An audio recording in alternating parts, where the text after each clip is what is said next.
रात्री जो प्रसंग झाला ती कोल्हापूर जालना गाडी घेऊन जात असताना दोन इसम आमच्या गाडीवरती हल्ला करायला आले आणि हल्ला केल्यानंतर त्यांनी गाडीच्या काचा फोडल्या आणि त्या परिस्थितीमध्ये आम्ही गाडीतनं खाली उतरायचा प्रयत्न त्या करताना असताना पोलीस साहेब तिथं सलगर साहेब आले आणि त्यांनी आम्हाला वाचवायचा प्रयत्न केला। त्या परिस्थितीमध्ये त्यांनी सलगर साहेबांवरती पण हल्ला केला आणि मला माझ्यावरती पण हल्ला केला। त्या प्रसंगाला साहेबांनी मदत केल्यामुळे आणि साहेबांना देखील इजा झाल्यामुळे त्या ठिकाणी आज साहेबांमुळे जो काही प्रसंग आज माझ्यावर आलता तो वाचला आणि आज माझ्यावरती मरणाचा जो प्रसंग उद्भवला होता तो केवळ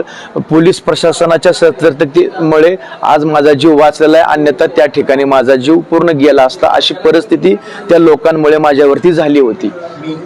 आज मी जो आहे ते मला पूर्ण पोलीस प्रशासन, आमच्या डिपार्टमेंटचे सर्व एसटी महामंडळाचे अधिकारी आणि आरोग्य खात्याचे सगळे डॉक्टर लोक यांच्यामुळे आज मी एकदम व्यवस्थित आणि सुस्थितीत आहे। आज त्यांच्यामुळे सगळ्यांच्या सहकार्यामुळे आज मी व्यवस्थित आहे, अन्यथा माझा काही परिस्थिती खरी राहिलेली नव्हती। आणि मी आज या ठिकाणी जो आहे तो मी कुर्डवाडी आगाराचा वाहक महादेव बाबासाहेब शिंदे आणि माझे जोडीदार परमेश्वर लांबकाने आम्ही दोघे